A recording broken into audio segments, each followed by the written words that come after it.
Hello Mark, I'm Ann.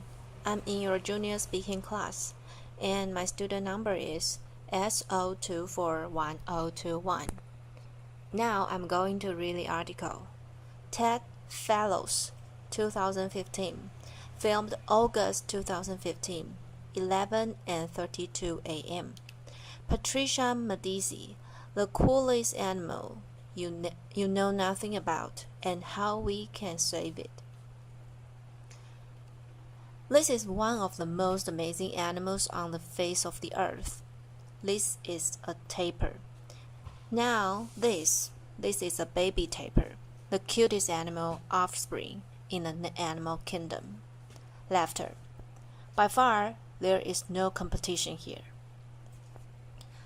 I have dedicated the past 20 years of my life to the research and conservation of tapir in Brazil, and it has been absolutely amazing.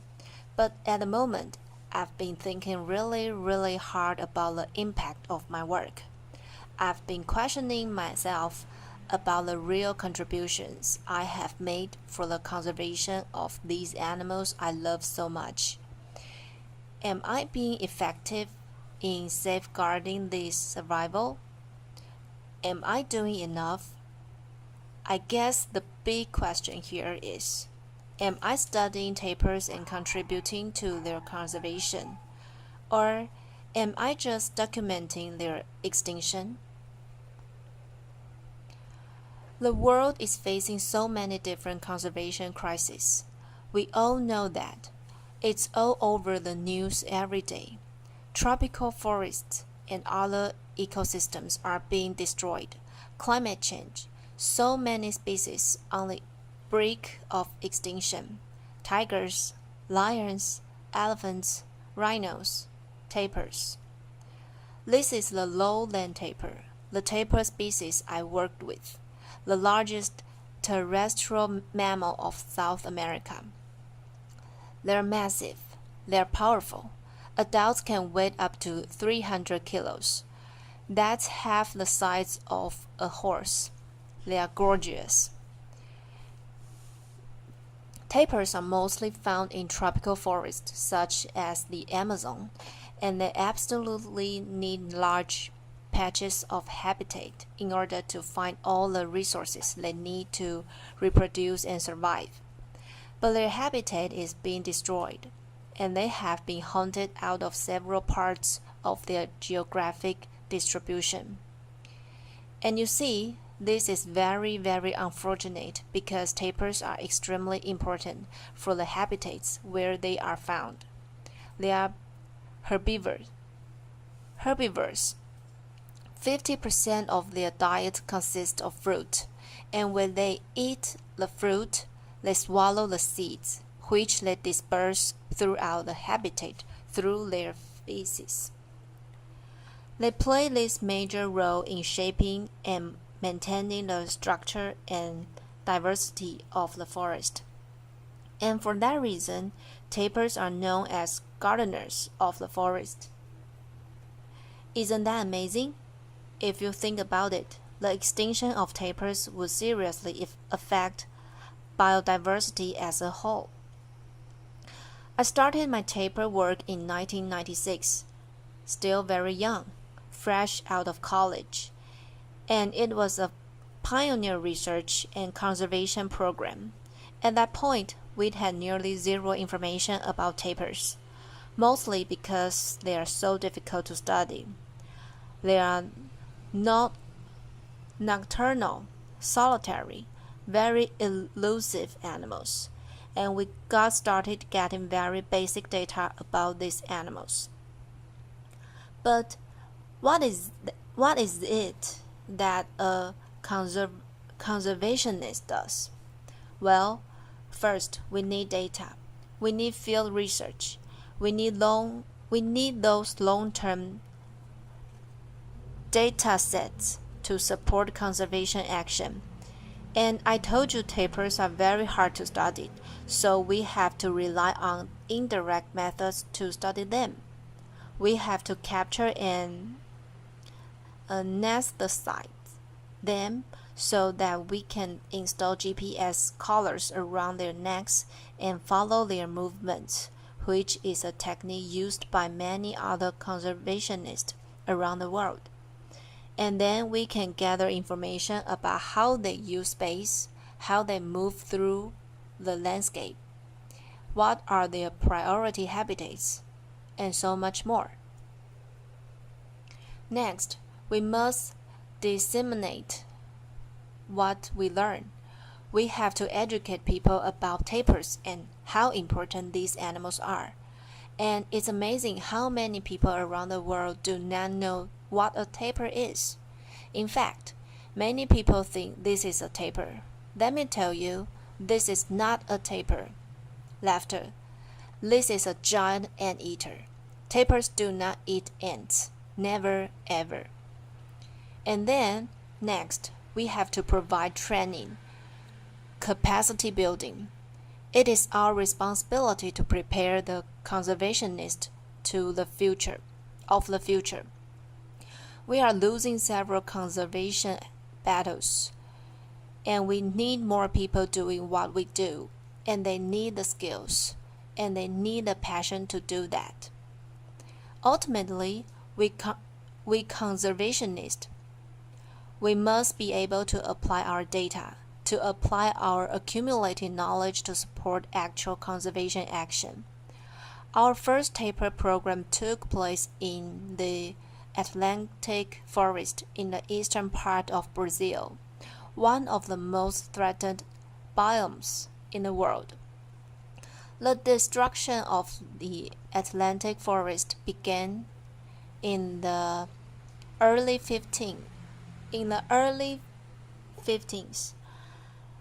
when the Portuguese first arrived in Brazil, beginning European colonization in the eastern part of South America.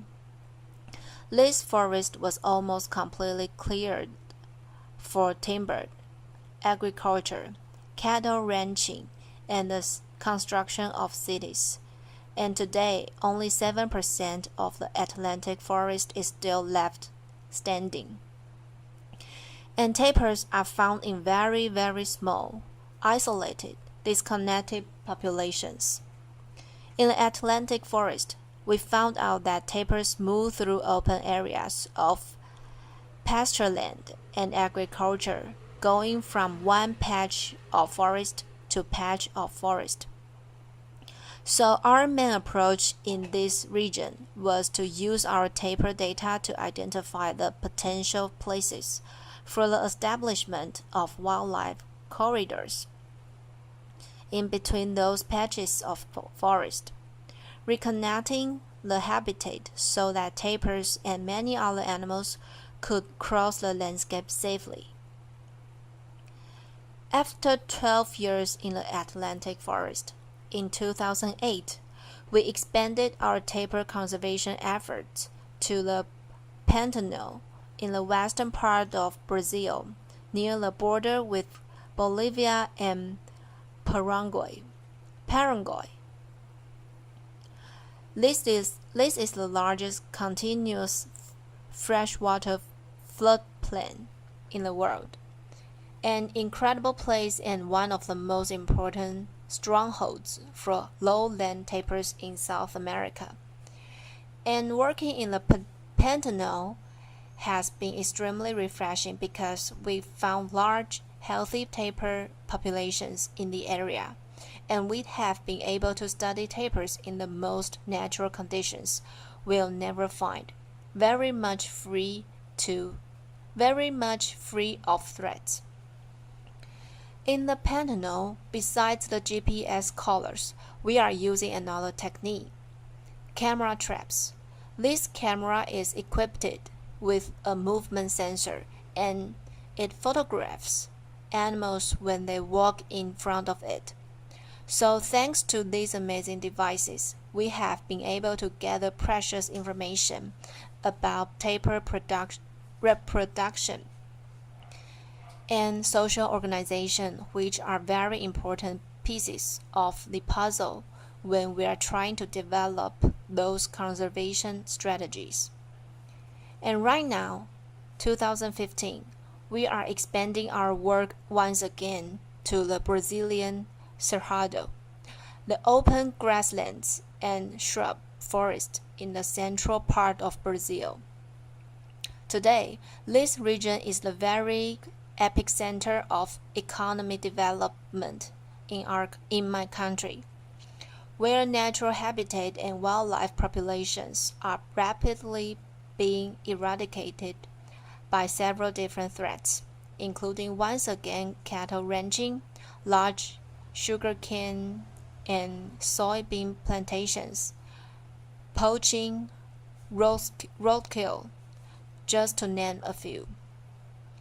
And somehow, tapirs are still there, which gives me a lot of hope.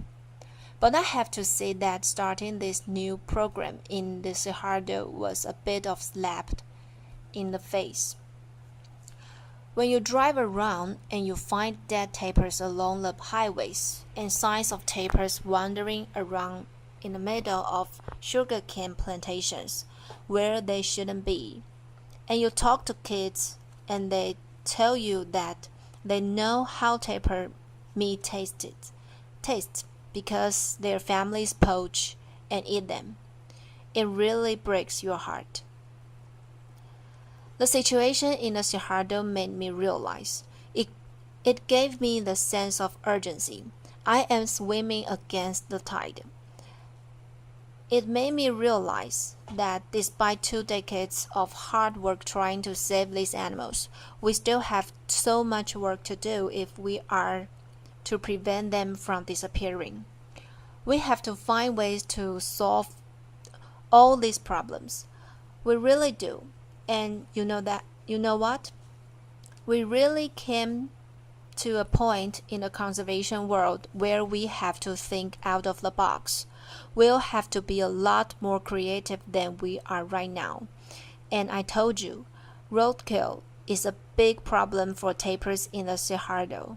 So we just came up with the idea of putting reflective stickers on the GPS collars we put on the tapirs. These are the same stickers used on big trucks to avoid collision. Tapirs across the highways after dark.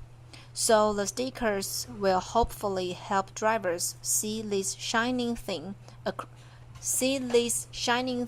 crossing the highway. And maybe they will slow down a little bit. For now, this is just a crazy idea. We don't know. We'll see if it will reduce the amount of tapir roadkill. But the point is, maybe this is the kind of stuff that needs to be done.